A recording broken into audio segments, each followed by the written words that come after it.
48 വർഷങ്ങളുടെ ദീർഘമായ നടപ്പാതയിലേക്ക് തിരിഞ്ഞു നോക്കുകയായിരുന്നു ഞാൻ.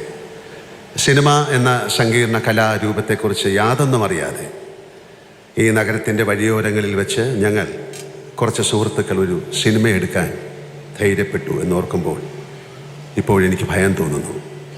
അതിൻ്റെ ജോലികൾക്കായി ഈ നഗരത്തിൽ നിന്നും ട്രെയിൻ കയറി ഞങ്ങൾ മദ്രാസിലേക്ക് പോയി. മദ്രാസിയിലെ സിനിമ സ്റ്റുഡിയോകളിൽ ചുറ്റിത്തിരിഞ്ഞു. ഞാൻ ഒട്ടും ആഗ്രഹിക്കാതെ അവിടെ വെച്ച് എൻ്റെ സുഹൃത്തുക്കൾ എൻ്റെ ഫോട്ടോ എടുത്ത് പാച്ചിക്ക എന്ന് ഞങ്ങൾ വിളിക്കുന്ന എൻ്റെ പ്രിയപ്പെട്ട ഫാസിലിനെ അയച്ചു കൊടുത്തു. അങ്ങനെ ഞാൻ മഞ്ഞിൽ വിരിഞ്ഞ പൂക്കളിലെ നരേന്ദ്രനായി ക്യാമറയ്ക്ക് മുന്നിൽ നിന്നു. 48 വർഷങ്ങൾ. ഇങ്ങോട്ട് വരുന്നതിൻ്റെ തൊട്ട് മുന്നേയും ഞാൻ ക്യാമറയ്ക്ക് മുന്നിലായിരുന്നു. എൻ്റെ മുഖത്ത് ദൃശ്യം എന്ന സിനിമയിലെ കഥാപാത്രത്തിൻ്റെ ചായമുണ്ടായിരുന്നു. അതോർക്കുമ്പോൾ വിധി ഏതൊക്കെ വഴിയിലൂടെയാണ് എന്നെ നടത്തിക്കൊണ്ടു പോകുന്നത് എന്നോർത്ത് വിസ്മയിച്ചു പോകുന്നു.